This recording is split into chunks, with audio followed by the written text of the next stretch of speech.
He's a wiggler. He's a right little wiggler. This is Wally, by the way, yeah. And this is my little friend, it is. I want to talk about pet passports. That's why I got a Wally dog here. I could have just grabbed, Wally's pet passport, couldn't I, really? It's a little blue book it is, and it's got all his vaccinations in and stuff like that. Well, if you're going to travel from the UK, coming into France, for instance, or any EU member state, you may find that you... Oh, what are you doing, silly boy? I'll give us a treat. There you are. There you are, boy. Okay. If you don't want to sit on Daddy's lap, don't then. I don't care. Well, anyway, you want to visit France, Germany, right, or any EU member state, you get to jump through hoops now. Now, when we're in the EU, travelling to the EU, you didn't need a rabies jab. Not you. That's what you said. No, your pet. Now, the kind of pets I'm talking about here are carnivorous pets, such as cats, dogs, and maybe a ferret. Although I know nobody who's got a ferret. Although my Uncle Timmy used to have one. He used to go poaching with it, that he did. So if you visit the EU now, you now need to make sure you've got a valid vaccination for rabies. You've also got to make sure you've had the worming done and all that sort of stuff, such as tapeworm. And your certification, to prove that. But this is... Now, isn't just that though, is it? No. Since Brexit, you see, since the United Kingdom is considered as a third country, it now needs its animal health certificate. So you need your vaccinations such as rabies, you need your worming done, you're going to need your animal health certificate, and you've got to get that done at a vet. And that can cost at least £180 at an authorised veterinarian in the UK. And you've got to use it within 10 days. It lasts 4 months, but it must be used within 10 days. So at the point of actually going across the border, you've got 10 days. At the time of actually getting your health certificate and going across the border. But once you're in the EU, you can utilise that in the EU for 4 months. Okay. Don't know why you need it again, but, apparently you should have it anyway. Get stopped, I suppose. You've got to make sure you got it.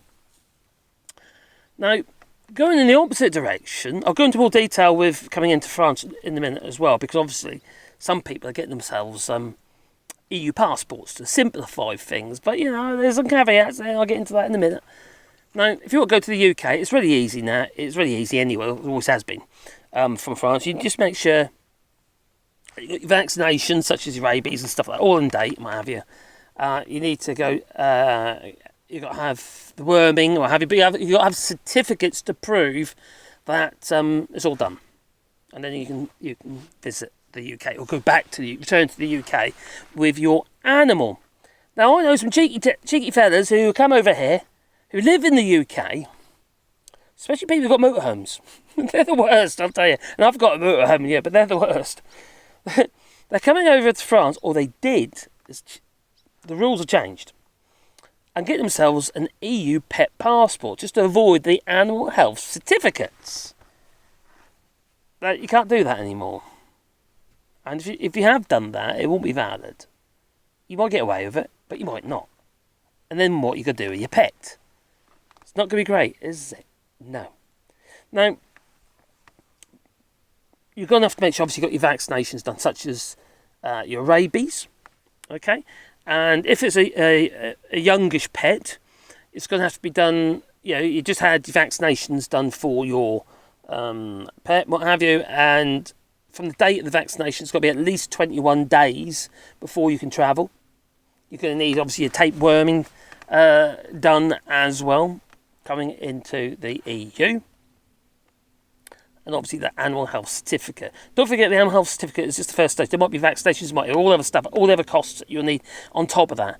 I've heard people tell us that there's cost them nearly £500 to get their animal prepped just to come over on a holiday. That's a lot of money. I know for a fact that a lot of the UK vets are a little bit pricey in relation to the vets here in the EU. Give you a little idea, we had an issue with one of our dogs where he had a bit of a had to put it. One of our rams decided to ram one of our dogs, a puppy at the time, and bust all her jaw up. Now, took her down to the vet. They wired the jaw all up, what have it, put her out, wired her all up, kept her overnight. I went back again the following day, and they, put her out again to take all the stuff out of her gob. Oh, sorry, the following week, sorry. And it cost us €80. I thought, no, that can't be right. Can't be right. That's not the first time that's happened to us with small procedures like that. Another one was that my Sebastian, our white dog, he got glass in his paw. And we took them down to the vet, and they done what they could with it, fixed it. And put them out. And that was around a similar sort of money. And so for our experience with our vets there, that is an agricultural vet, our vet is actually, although they do pets as well, in Shillue. And that's where Richard Lionheart got shot by a crossbow. But our experience is that it's been, I'd say, pretty good value.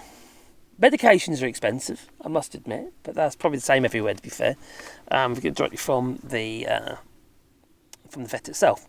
But let's say, for instance, you wanted to visit the EU. Okay, you've got one option there where you've got to make sure your pet is it's got to be microchipped. Yeah, it's got to have an animal health certificate, which then you obviously can't get that unless you've got your rabies and all the other stuff done as well. But if you are in the EU, you can get yourself an animal, like an EU pet passport. There isn't pet passports in the UK, I don't believe. Tell me if I'm wrong, but I don't think there is. But to get that, you really need to be an EU tax resident. In France, for instance, all pets are registered on the ICAD system. Now, to get your pet registered on the ICAD system, in the last couple of years it's changed, and that it's basically that you now have to be resident in France to be able to get your pet registered on the ICAD system. So if you can't get your pet registered on the ICAD system, you can't get it microchipped. If you can't get it microchipped, or vice versa, if you can't get it microchipped or registered on the ICAD system, you can't get a pet passport here. The pet passports are cheap. They're only about €8 per pet is cheap. Obviously, vaccinations and anything else you have to do is on top of that. Everything has to be up to date as well. Because obviously, if you visit the UK and you want to return on your EU pet passport, well, then you've got to make sure all your stamps are up to date and stuff like that. And especially with things like worming and all that as well. So everything needs to be tickety-boo. Now, if you return to the UK from France, you've got to make sure that your pet has got a certificate saying it's been wormed to go back into the UK. It's still relatively simple. Now, if you're coming into France, for instance, from the UK, you, as a third country, you would have to get your rabies vaccination tested. Make sure it's basically it's doing its job, it's working. But fortunately for you, you don't. Not in the UK. And in fact, many countries are on a list of exemptions. So I just wanted to mention that, but that isn't actually valid for the UK. Well, I say UK, not actually the UK, it's actually Great Britain, because obviously the Windsor Framework and have you, there's some regarding moving pets between Northern Ireland and Ireland, it's not actually an issue.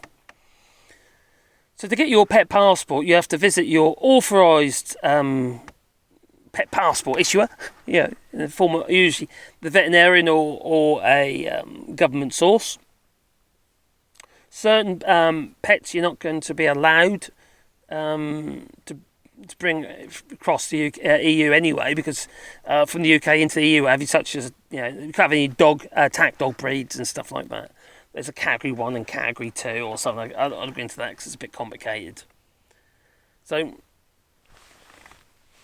it's once you got that, it's relatively easy. So, and the vet will do all of it. It's pretty simple, and then you can use your pet passport to travel anywhere across the EU, and the cost is relatively low, apart from obviously the vaccinations. Now the vaccinations here in France, they do a 3-year rabies now, which is basically do it once. It's just it's valid now for 3 years, which is very good. I don't know about the UK. I imagine it's probably the same. Now, if for instance you are, let's say for instance you've got yourself one of the older pet passports, and your pet's microchipped, but it's not necessarily on the iCAD system. Maybe it was microchipped elsewhere, but somehow you managed to get yourself a pet passport.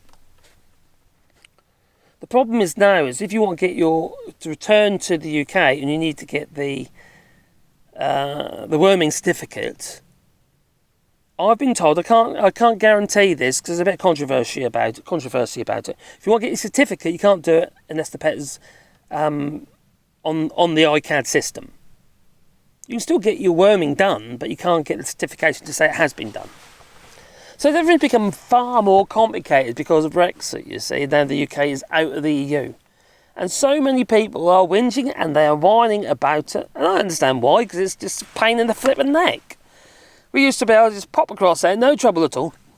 Used to come from the UK into France and what have you, and you didn't need to get a vaccination for your pet. For rabies. You didn't need a rabies vaccination when travelling from the UK to the EU, but you do now, because you're now a third country, you see. So these are all additional costs. When we brought my Buzz over, my cat over, because we just came over with a cat. He's passed now, he's gone. But when we brought Buzz over, we did have a pet passport at the time, and that was a European, a blue pet passport, European Union pet passport. But since the UK has left the European Union, they haven't replaced it with anything. You just got to make sure you've got all your ducks in a row. And you've done all the bits and pieces, like say the vaccinations and what have you, so you can return to the UK. It's just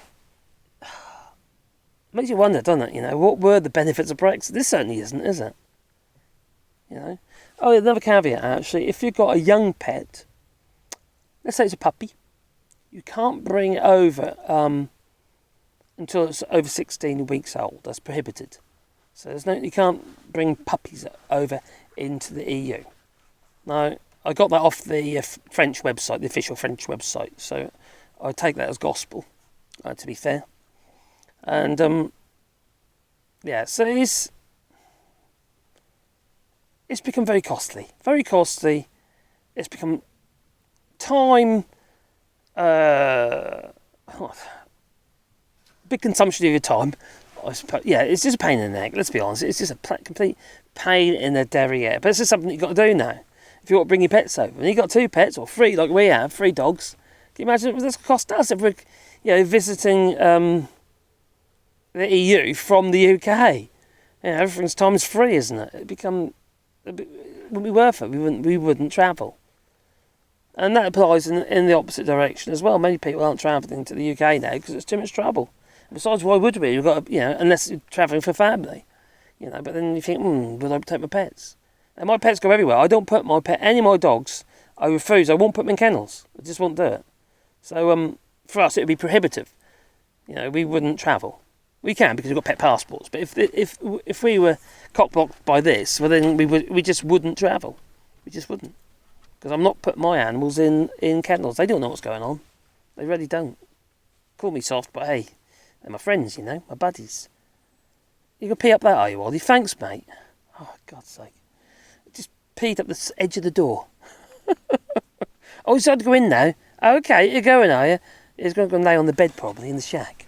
Yeah, anyway, it's time for me to go. And, please let me know, have you had any trials and tribulations about bringing your animals over?